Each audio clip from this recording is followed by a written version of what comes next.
guys, welcome back to another episode. Today we're going to talk about fairing strips on the roof of the van. And one thing that I didn't want to do was have that curved ceiling. I think it just doesn't look as nice. The flat ceiling definitely makes it look really, really cool. But one thing that I didn't want to do was compromise my headroom.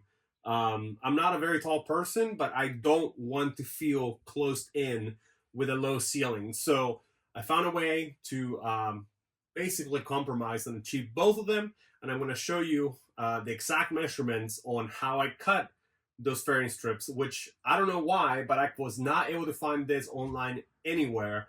And I want to make sure that they are very, very strong because I'm going to be mounting cabinets and my bathroom walls to them. Let's get started. Okay, many of you guys know that I use actual lumber, not plywood, to make my fairing strips, and this is popular. You can a lot of times pick lumber cheaper than plywood at your local lumber shop. I'm blessed to have the Amish around here, and they own a lot of lumber yards, and they were able to plane this and give me a flat edge for very inexpensive prices, so that's always good. Okay, so we're gonna get started with our cuts. We're doing 51 1/4 for this, and then we're gonna rip 2-inch strips with the table saw over there.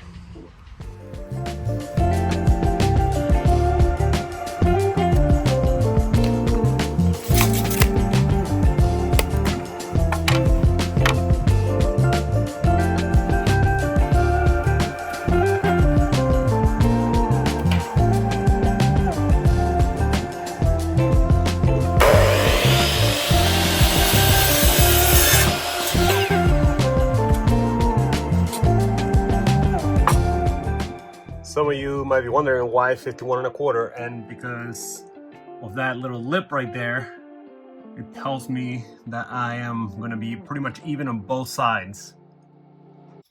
All right, so now we're going to set our table saw to 2 inches and start making strips.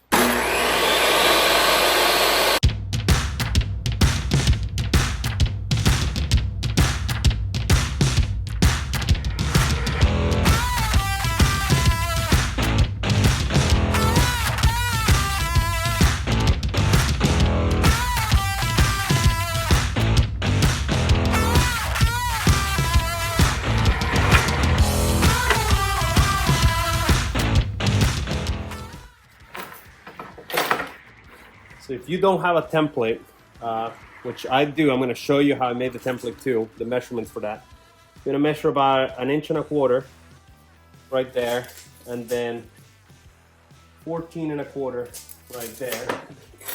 And then you take your line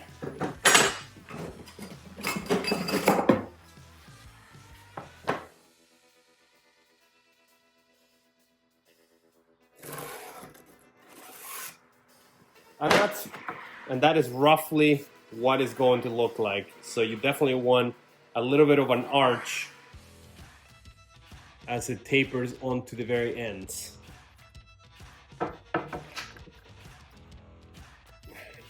Okay, so I'm going to show you this thing that I made. This is for a template for making those cuts in an angle. I'll put a picture with the measurements of this. It was a little bit tricky to make, but I think now it's going to make things a lot easier. So basically what you do is you put that against that, like that. Okay, and then you come over here and you set your table saw to that cut right there, which in this, it's a little over 3 1/4 on this situation, maybe a little bit more. It's gonna depend on how wide you make this piece. You can make it to whatever you want.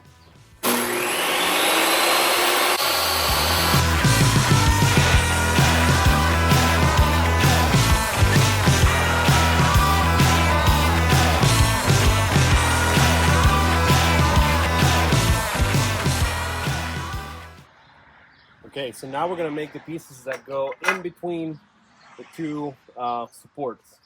So they need to be 2 1/4 inch thick, and I already did that with a table saw, and then 14 3/4 long. If you make them longer than that, they're gonna stick above the two support pieces, the two vertical support pieces. So 14 3/4, and you want to make as many as your band needs. Obviously, a 170, 170 extended, 144, they're all going to be a little bit different.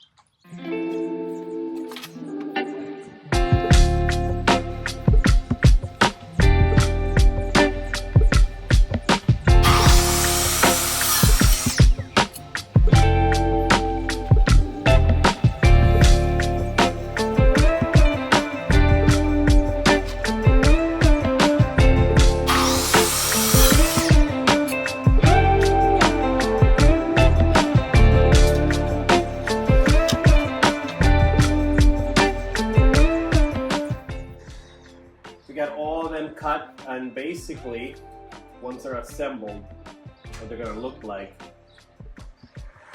something along this lines right here.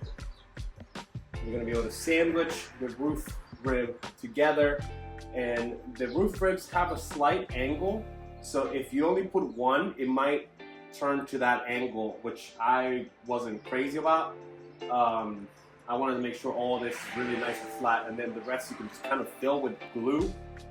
And yeah, but super happy with how this turned out. I gotta make a couple of pocket holes on the middle pieces and then clean them up, and we're gonna install them.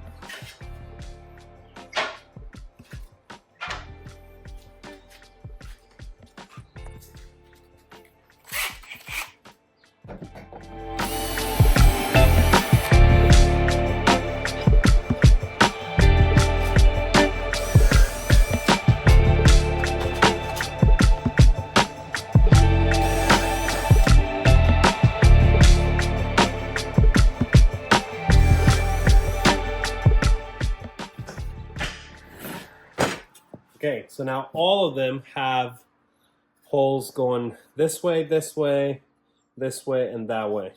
I stayed away from the middle because I'm gonna have a rib nut that's gonna get bolted to the rib of the van in here.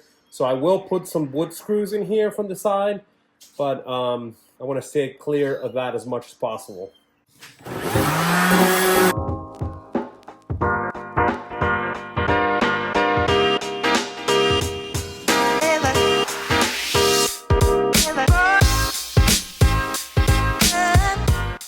Okay, so here's that one rib nut in the center of the van that I'm going to be using.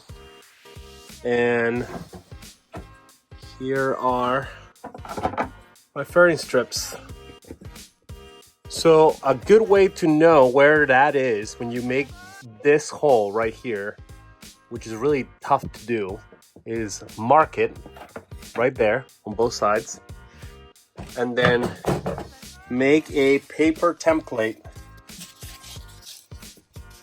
that matches exactly that piece of wood like I did here. And then you take this piece of wood and you tape it to your lines on both sides, and then take a marker and go back and forth, and you'll find exactly where that is. And that's what I did there, as you can see. So then you put it on top and you drill each piece. What I did is I put the rest of the pieces right there and just drilled straight down and kept swapping them until I got them all drilled. So then I know for sure that every single one of them, that's gonna work. All right, so now I'm gonna show you how this is going to fit in here. So I have the markings, and I'm also making sure that I keep it at the same distance on both sides, which I already know that it is. Okay, so there is, it is nice and flush. Obviously, once I actually install it, I would put glue on the hallway, on everything, and then I'm gonna put self-tappers on the side. But that is a very, very good platform for your ceiling to be mounted on, and also your cabinets here. You don't only have one, you have two, which I think is valuable. I've seen people only put one of these, but these sandwiched together, I think, is the way to go. I almost forgot, I gotta show you guys how I put these things together. So you wanna measure 18 and 5/16 from one end. So then I made this little piece in here that can sit there so I can sit this thing in there and not have to like really hold it that much. Everything matches pretty well. So now I'm going to put some green glue.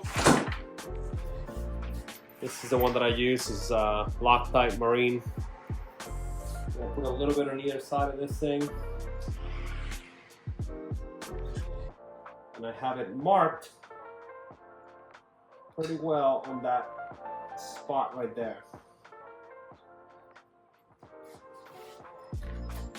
So now all I have to do, I'm going to shoot a couple nails in here before I put anything else. You got to make sure that you don't shoot the nails at the same spot that your screws are going to go.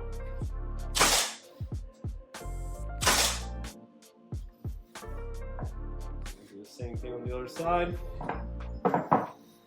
And now we're going to put the screws for the pocket screws here.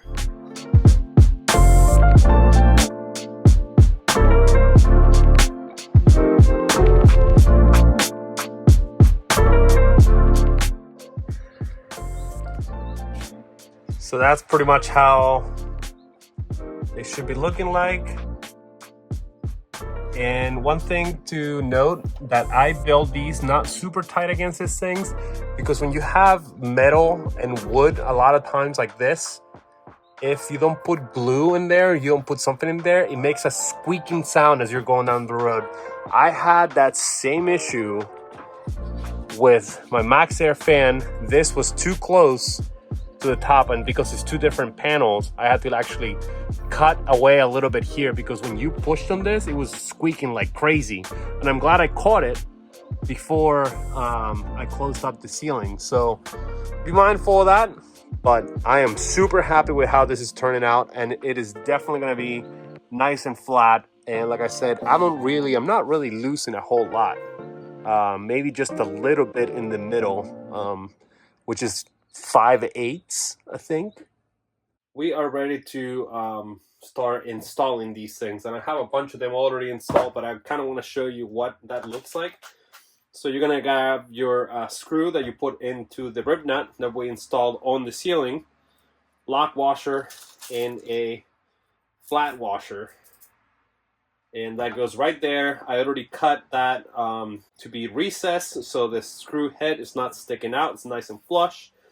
And the one thing that I can give you as advice is, do not use an impact driver to put these on. If they don't go perfectly into the rib nut, you're going to strip it, and this is going to get stuck, and you're not going to be able to get the screw off because the rib nut is going to spin in place. That's really important, and it's a real pain to get them off. So that's why I kind of have a love-hate relationship with rib nuts. They're really good, but you have to be cautious. So just use a manual screwdriver to make them tight, and be careful when you start threading them in. Do it by hand. They are great, but just have to be careful with them. So the first thing that I'm going to do is I'm going to put glue right here on this flat part. Okay, so the next thing that we're going to do is we're going to put glue right here. If you put the glue on the fairing strip first, it's going to make a real big mess. And that's what happened on the first one I installed. There was glue everywhere, and wasn't super thrilled about that. You want to put it slightly high. And I'm doing the whole thing. I'm sure some people say that you can just do a little bit here and there. I'm doing the whole thing because, once again, we're going to be using this van in dirt roads, and I don't want anything to come loose, and I already know that this works really well, that it will not come off.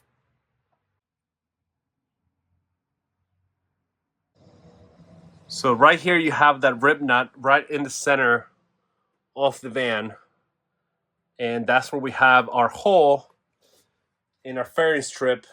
It is a little bit tricky getting that hole in place. The one thing that you can do is take a flashlight and look underneath here for the rib nut. But you should be able to find it fairly easy. Sometimes you don't need the flashlight. Like right now, I can see that in there. So I'm putting my screw right up there and I can thread it by hand. And that's pretty easy there. So now the next thing that I'm gonna do is I'm gonna take my screwdriver and do it with the screwdriver. And there's no resistance whatsoever, and that's what you want. You want this to go in nice and easy. If there's any kind of resistance, you're probably not threading it in right and you're gonna strip it. You don't want to do that, trust me. Because the only way to fix that is actually drill the bolt out, and then you're gonna have to drill the piece out, which is a real bugger. As you're putting these, this side sometimes can be slightly uneven, up or down, depending on how they lay on each one of these support beams. So I have a spacer in case I need it, and I also tested against the other ones. That one looks pretty good there. It's nice and flat, but sometimes that might be a little bit down, and then you have a gap in here. So when you put your ceiling boards, it's gonna be all kinds of wavy. So you want to make sure everything is really nice and flat. And if you do need to push one of these down, you can take this little spacer, put it right there in the corner on all the same ones, and then you know that you are good 100%. So that one does need a little bit, and everything is nice and flat. The next thing that I do is I take my drill and drill through the wood only. And I go a little bit high because these have a angle slightly like crooked, like down like this a little bit. So I don't want to do it down that it twists my board. I want to put the screw high up. You don't want to put it too close to the end either, because you're going to crack the fairing strip.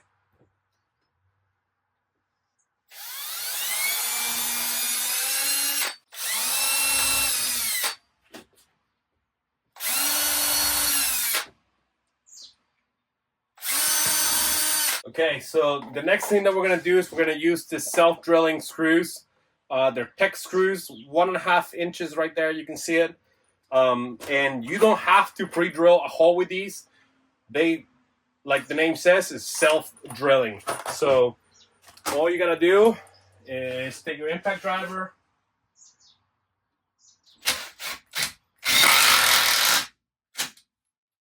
and you're in.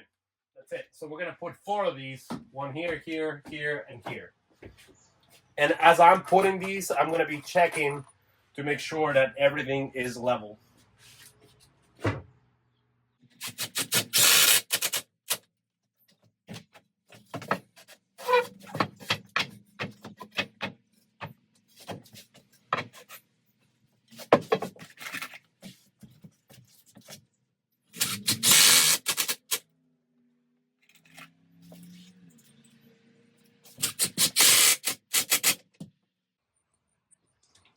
Okay, so I have all the Teks screws in, and I have 4, and I'm going to be doing the same thing on the other side. You can see on that one I also put 4. You might just have to put them, be careful that you don't put it exactly in the same spot front to back.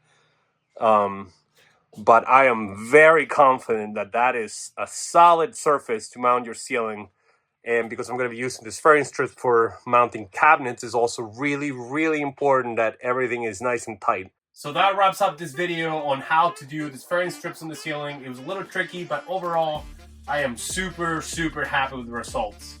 Thank you guys again. See you in the next one.